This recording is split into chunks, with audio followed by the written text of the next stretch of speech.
आज की इस क्लास के अंतर्गत कक्षा 10वीं के सभी छात्रों के लिए सोशल साइंस का एक पेपर यहाँ पे मैं आपके लिए लेके आई हूँ। ऐसा पेपर है ये जो एग्जाम में आपको 100% देखने को मिलने वाला है। जितने भी क्वेश्चन मैं आपको इस वीडियो में बताने वाली हूँ सभी को आप कंप्लीट करें।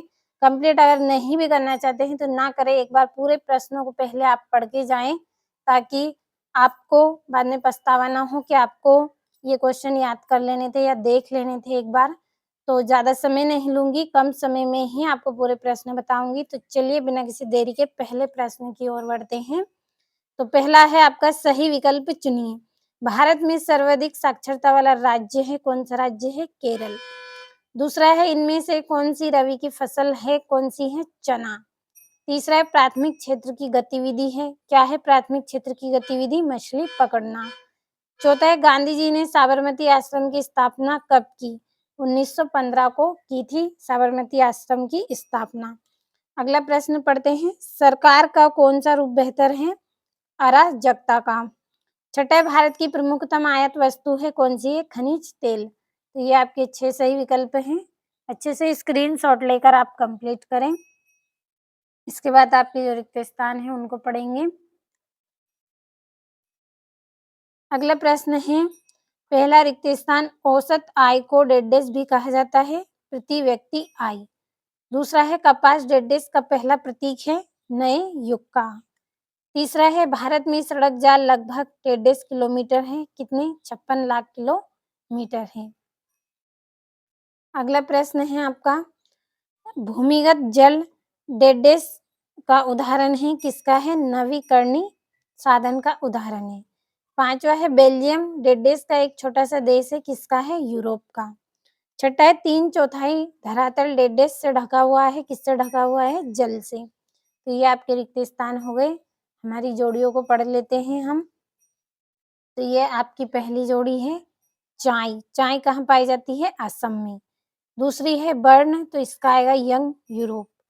तीसरा है कंडला, तो कंडला का आएगा आपका गुजरात। चौथा है नेपोलियन की हार, तो इसका रहेगा 1815 ईस्वी। पांचवा है कपास, तो कपास का आएगा आपका महाराष्ट्र। और छठा है महामंदी, तो महामंदी का आएगा 1929। तो दोनों प्रश्नों का अच्छे से स्क्रीनशॉट ले और कंप्लीट करें। अब अगले प्रश्न की ओर बढ़ते हैं। तो ये आपका यहाँ पे एक वाक्य में उत्तर दीजिए। लॉर्ड बायरन कौन था? अंग्रेज कवि थे। दूसरा है बेल्जियम की राजधानी बताइए। ब्रुसेल्स है बेल्जियम की राजधानी।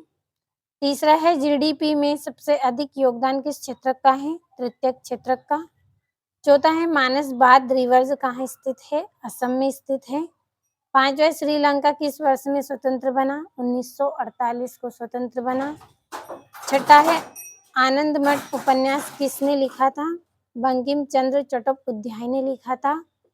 और अगला प्रश्न है सत्य, इनको भी समझ लेते हैं। पहला है औसत आय को राष्ट्रीय आय भी कहा जाता है, तो यह सत्य।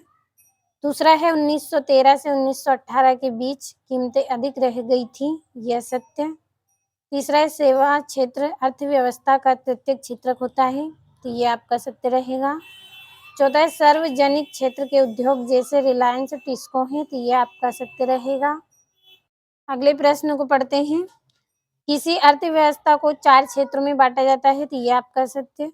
छठा है कृषि तथा उद्योग एक दूसरे के पूरक हैं, तो ये आपका सत्य है।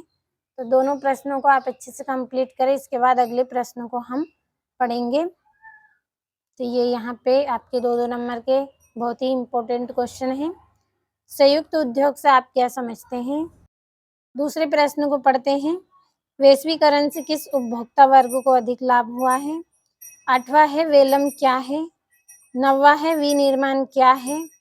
और 10वां है आपका 3 राज्यों के नाम बताइए जहां काली मिट्टी पाई जाती है। इस पर मुख्य रूप से कौन सी फसल उगाई जाती है? तो यहाँ से आप पहले इतने प्रश्नों का स्क्रीनशॉट ले, इसके बाद अगले प्रश्नों को हम पढ़ेंगे। तो ये आपका यहाँ पे 11वां प्रश्न है। भारत में उगाई जाने वाली मुख्य रेशेदार फसलें कौन सी हैं? 12वां है प्राथमिक द्वितीयक क्षेत्रक का एक-एक उदाहरण दीजिए। और जूट को सुनहरा रेशा क्यों कहा जाता है? 14 है कॉर्नला क्या था? तो ये आपके यहाँ पे क्वेश्चन है 2-2 नंबर के, अच्छे से कंप्लीट करें आप इनको। अब अगले प्रश्न को पढ़ लेते हैं।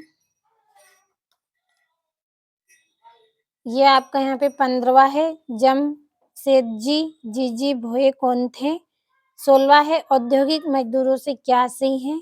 श्रम विभाजन क्या है? और 17वां है, सतत पोषणीय विकास से आपका क्या सही है या फिर क्या सही है? 18वां है, जैव विविधता क्या है? यह मानव जीवन के लिए क्यों महत्वपूर्ण है? वन पर्यावरण के महत्वपूर्ण अंग है, इस कथन को स्पष्ट करना है 3 नंबर में। 19वें में मुद्रा के प्रमुख 3 कार्यों की व्याख्या कीजिए। और एटीएम क्या है, स्पष्ट करना है। 20वां है, एकात्मक शासन के दोष बताइए। और परंपरागत तथा गैर परंपरागत ऊर्जा साधन में अंतर बताना है 4 नंबर में। और 22वां है, दल व्यवस्था क्या है, उसका महत्व लिखिए। और ये 23वां है, जलियांवाला बाग हत्याकांड पर टिप्पणी लिखिए, 4 नंबर का है। हर एक प्रश्न का स्क्रीनशॉट आपने लिया होगा तो अच्छे से कंप्लीट कर लें।